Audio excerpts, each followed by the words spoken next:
কথা ঠিক না ভুল বলেন? মদিনার মসজিদে নববী শরীফে আল্লাহর রাসূল যখন সাহাবাদেরকে এই সকল কথাগুলো বোঝাচ্ছেন, আবু হুরায়রা রাদিয়াল্লাহু তাআলা আনহু বলেন যে রাসূলুল্লাহ বলেছেন একজন যুবক সে নিয়ত করেছে আমি দান করব, সাদকা করব। আমি কি করব? সাদকা করব, দান করব। কিন্তু এমন ভাবে দান করব, ডান হাত দিয়ে দান করব, বাঁ হাত জানতে পারবে না, আর বাঁ হাত দিয়ে দান করব, ডান হাত জানতে পারবে না। আর এই যে রোজার মাসটা হলো আমাদের জন্য অফারের মাস। কিসের মাস বলেন? 11 মাস খেয়েছি, উঠেছি, ঘুমিয়েছি, পড়েছি, বুঝতে পেরেছেন? সবকিছুর হিসাব আলাদা হবে, আর এই একটা মাসের হিসাব কিন্তু সম্পূর্ণ আলাদা হবে, বুঝতে পেরেছেন? কিন্তু আমার ভাইরা এই রোজা রমজান মাসে, রমজান শরীফে সেই যুবক ছেলে নিয়ত করেছে আমি দান করব, সাদকা করব, কিন্তু দিনের বেলা করব না, কারণ লোক দেখতে পাবে। আমি নিয়ত করছি রাতের বেলা। যুবক ছেলেটা কি করলেন? বাড়িতে গেলেন, তার সম্পদ থেকে কিছু সম্পদ গচ্ছিত করে একটা প্যাকেট করলেন। প্যাকেট করার পরে রাতের অন্ধকারে ঘর থেকে বার হয়ে গেলেন। এই শুনছেন তো আপনারা? ঘরের বাইরে রাতের অন্ধকারে বার হয়ে গেলেন। বার হয়ে যাবার পরে ওই যুবকটা সারা দিন সারা রাত ঘুরছে, ঘুরতে ঘুরতে দেখতে পাচ্ছেন একটা যুবক দাঁড়িয়ে আছে। সেই যুবকের হাতে তার সাদকার ওই দানের ব্যাগটা তার হাতে তুলে দিয়ে সোজা এক ছুটে বাড়িতে চলে এসেছে। আমার ভাই জানেরা, হে নবী পাকের উম্মত উম্মতিরা, হে নবীর দেওয়ানারা, আল্লাহর বান্দা, ওই যুবক ছেলেটা আল্লাহর কোরআনকে মান্যতা দিয়ে আল্লাহর রাসূল বলেছিল না না না তোমরা বেশি বেশি দান খয়রাত করো, কারণ আল্লাহর কোরআন বলছে ও আম্মাস সাইলা ফালা তানহার, যদি কোনো মানুষের হাতে হাত পাতে ওই হাতটাকে তোমরা ফেরত দিও না। হে যুবকেরা, ওই যুবক ছেলেটা রাতের অন্ধকারে একজন যুবকের হাতে দান করে সে যখন বাড়িতে ফিরে আসে, বাড়িতে এসে নফল ইবাদত বন্দেগী করে রাতের বেলা যখন ঘুমিয়ে যায়, ঘুমিয়ে যখন গিয়েছে কে যেন তার কানের কাছে এসে বলছে এ যুবক শোনো শোনো, আজকের দিনে তুমি যে দান করেছো, তুমি যে সাদকা করেছো, তুমি কাকে দান করেছো তুমি কি জানো? বলছে না না না আমি জানি না। বলছে শোনো শোনো, যাকে তুমি দান করেছো সে হচ্ছে এই এলাকার মস্ত বড় একটা চোর। মস্ত বড় জোরে বলেন, মস্ত বড় একটা চোরকে দান। যুবকটা দেখেন, আমরা তখন হলে কি বলতাম, চোরকে দান করলাম, কিন্তু ও ছেলেটা নিয়ত করেছে আমি দান করব। কাকে দান করব সে নিয়ত সে করে। জোরে বলুন, ভালো করে বলবেন, নিয়তে সবকিছু বাপ। আজকে মাদ্রাসাটা এরকম আছে, আল্লাহ চাইলে এই গ্রামের পক্ষে, এই গ্রামের মানুষের সহযোগিতায় এই মাদ্রাসা দুতলা বিল্ডিং হবে। হ্যাঁ, এখানে সোম হবে, চাহাদাত হবে, মিজান পড়ানো হবে, তাহমিদ পড়ানো হবে, হিদায়াতুন্নাহ পড়ানো হবে, মুক্তাসার পড়ানো হবে, মিশকাত পড়ানো হবে, দাওরা পড়ানো হবে। এই যুবকেরা বিশ্বাস করেন, আল্লাহ চাইলে এই মাদ্রাসা আগামী দিনে অনেক মাদ্রাসাকে দিশা দেখাবে। জোরে বলুন না সুবহানাল্লাহ। কিন্তু সেই নিয়তটা তো আমাদের রাখতে হবে। এই কথা বলেন না আমার গ্রামবাসী বাবাজিরা যারা এই মাদ্রাসার সঙ্গে যুক্ত, আমি আপনাদেরকে পীরের আওলাদ বলে দিয়ে গেলাম, আপনাদের কপালকে আল্লাহ অনেক বড় করেছে। জোরে বিশ্বাস করুন, অনেক। এই মাদ্রাসা হচ্ছে আল্লাহর নবীর ঘর। মাদ্রাসা কার ঘর? আল্লাহর নবীর ঘর। আর এই আল্লাহর নবীর ঘরে মানুষ গড়ার কারখানা যেটা আপনারা করেছেন, সেই মানুষ গড়বে, আর সেই মানুষ গড়ে সে হাফেজ হবে, মাওলানা হয়ে আল্লাহর ঘরে গিয়ে নামাজ আদায় করাবে। যদি বলুন সুবহানাল্লাহ। বুঝতে পেরেছেন? প্রত্যেকটার সাথে প্রত্যেকটা তাআল্লুক আছে।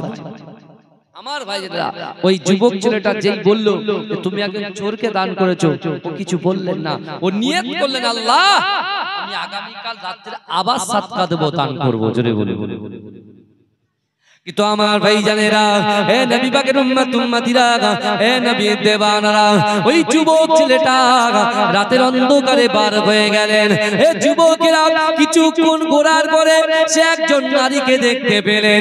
এ যুবকেরা, এ নবী পাকের উম্মত উম্মতিরা, ওই যুবক ছেলেটা নারীটার হাতে তার দানের ব্যাগটাকে তুলে দিয়ে সে ছুটে ছুটে ছুটে ছুটে বাড়িতে চলে আসলেন। বাড়িতে আসার পরে সে আবার ইবাদত বান্দেগি করতে লাগলেন। এ যুবকেরা, ইবাদত করতে করতে রাতের বেলা ঘুমিয়ে যায়। রাতের বেলা ঘুমিয়ে যাওয়ার পরে আবার সেই আগন্তুক ব্যক্তি এসে ওই যুবককে বলতে লাগলেন, হে বাবা যুবক, আজকে দিনে তুমি কাকে দান করেছো? তুমি কি তাকে চেনো? বলছে না না না, আমি তাকে চিনি না। বলছে শোনো শোনো শোনো শোনো, আজকে যাকে তুমি দান করেছো, যে নারীটাকে দান করেছো, যে মহিলাটাকে দান করেছো, ওই মহিলাটা হলো ব্যভিচারিণী মহিলা। ওই মহিলাটা হলো একজন জিনাকারী মহিলা। জোরে বলুন নাউজুবিল্লাহ। শুনছেন তো? যুবকটা কিছু মন্তব্য,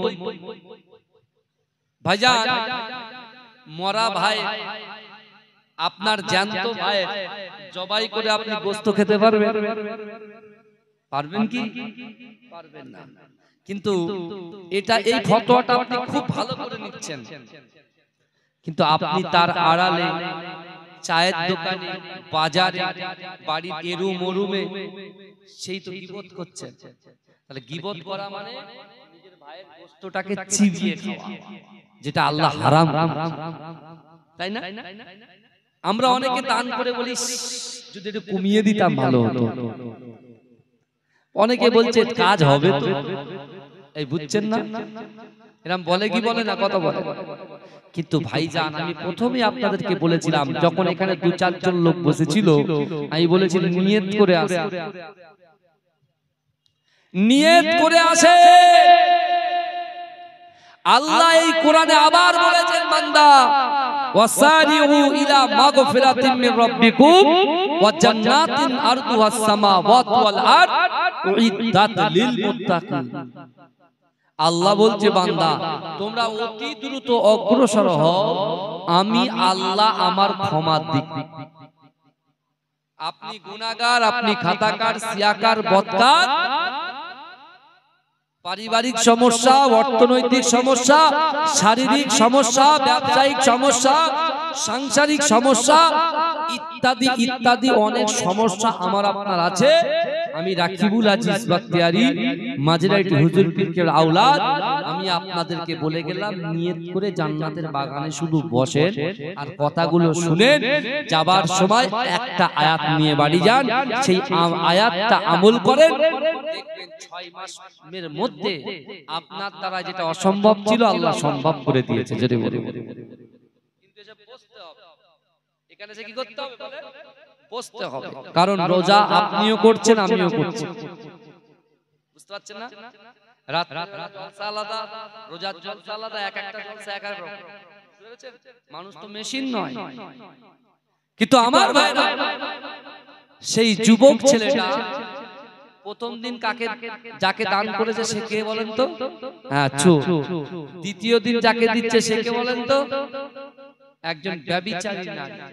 ও আবার নিয়ত করছেন, গীবত করেনি, কুরুচিকর মন্তব্য করেনি, সে আবার নিয়ত করেছে, আল্লাহ আমি আগামীকাল রাতের বেলা আবার সাদকা দেব। জোরে বলুন,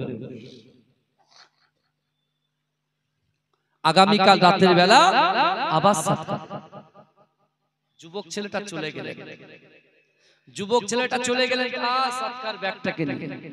ও রাতের বেলা ঘুরতে ঘুরতে ঘুরতে ঘুরতে ঘুরতে ঘুরতে দেখছেন একজন মুরব্বী মানুষ মাথা হেঁট করে একবার ওই দিকে যায় তো এদিকে আসে, পিছনে হাত বেঁধে।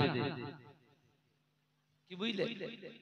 পিছনে হাত বেঁধে একবার এদিকে একবার এদিকে। এই যুবক ছেলেটা কি করেছে? ওই মুরব্বীর হাতে দানের ব্যাগটা তুলে দিয়েছে, দিয়ে এক ছুটে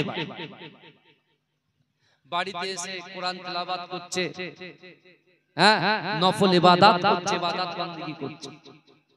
করার পরে রাতের বেলা যখন ঘুমিয়ে গেছে, আবার সেই আগন্তুক ব্যক্তি এসে বলছে, এ আল্লাহর বান্দা, তুমি না দান করেছিলে, তুমি না দান করেছিলে, পরপর 3 দিন যে তুমি দান করছো, তুমি কোথায় দিচ্ছ তোমার খবর রাখো তুমি?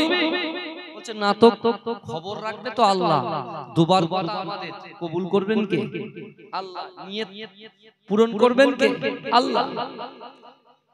শেষে বলছে প্রথম দিনে তুমি দিলে চোরের হাতে, দ্বিতীয় দিনে ব্যভিচারী নারীর হাতে, তৃতীয় দিনে তুমি যাকে দিলে সে হচ্ছে সবচাইতে ধনী ব্যক্তি আমাদের এলাকা, তার হাতে তুমি দিলে। ধনী ব্যক্তি আবার কৃপণ, তার ধারে গেলে লোককে ফিরত দেয়, হাত ভরিয়ে দেয়। সে দান খায়রাত করে না, যাকাত দেয় না, মানুষ তার দ্বার থেকে ফিরে যায় খালি হাতে। এই শুনছেন? কিন্তু বাবাজি আমার রাসূল জবান দিয়ে যে কথা বলে, আসমানের উপরে ওই কথাটাকে আমার আল্লাহ কবুল করে নেয়, জোরে বলে। শুধু তাই নয়, আল্লাহর দরবার থেকে কোনোদিন কেউ খালি হাতে ফেরে না, জোরে বলে। আর আজকে আমরা এই মাদ্রাসা প্রাঙ্গণে এসেছি, এই মাদ্রাসার যে জায়গায়, মাদ্রাসার বুকের সামনে বসেছি। মাদ্রাসা হচ্ছে নবীর ঘর, অর্থাৎ নবীর দরবারে রাসূলুল্লাহ যে মজলিসটাকে বড় পছন্দ করেন, বড় পছন্দ করেন, ভালোবাসেন, প্যার করেন, এই মজলিস থেকে আমরাও কেউ খালি হাতে ফিরবো না, জোরে বলে। কেউ খালি হাতে ফিরবো না, নিয়ত করে আসবো। আমার ভাই জানেরা, এ নবী পাকের উম্মত উম্মতিরা, এ নবীর দেওয়ানারা, ওই যুবক ছেলেটা মসজিদে নববী শরীফে গিয়ে আল্লাহ রাসূলের পিছনে নামাজ আদায় করলেন। এ যুবকেরা, এ নবী পাকের উম্মত উম্মতিরা, নামাজ আদায় করার পরে ওই যুবকটা বাড়ি চলে আসলেন। বাড়িতে চলে আসার পরে ওই যুবকটা আল্লাহর কাছে মাসাল্লাটা বিছিয়ে আল্লাহকে বলে, আল্লাহ পাক, আমি তো দানের নিয়ত করেছিলাম। প্রথম দিন একজন চোরকে দান করেছি, দ্বিতীয় দিন একজন ব্যভিচারী নারীকে দান করেছি, তৃতীয় দিনে একজন ধনীকে দান করেছি, সে আবার কৃপণ। এ যুবকেরা এই না চিন্তা করে ওই যুবক বলছে, আল্লাহ পাক, না না না, আমি যতদিন বেঁচে থাকবো ততদিনই দান করব। এই চিন্তা করে ওই যুবক ছেলেটা যখন ঘুমিয়ে যায়, এ যুবকেরা সে স্বপ্ন দেখতে শুরু করে। স্বপ্ন দেখতে দেখতে হঠাৎ করে দেখতে পায় একজন ব্যক্তি তাকে সান্ত্বনা দিয়ে বলেন, এ আল্লাহর বান্দা, আপনি চিন্তা করবেন না, আপনি ঘাবড়ে যাবেন না, আপনি যে নিয়ত করেছিলেন দান করব, আপনি যে দানটা সর্বপ্রথমে যে চোরের হাতে দান করেছিলেন, আপনার এই দানটা ওই চোর যে নিজে হাতে নিয়েছে, ওই দানটা নিজে হাতে নেওয়ার জন্য হয়তো আর সে জিন্দেগি জীবনে আর কখনো চুরি করবে না। জোরে বলুন না সুবহানাল্লাহ। সে হয়তো আজকের পর থেকে এই দানটা নেবার জন্য সে আর কখনো চুরি করবে না। জোরে বলুন না সুবহানাল্লাহ।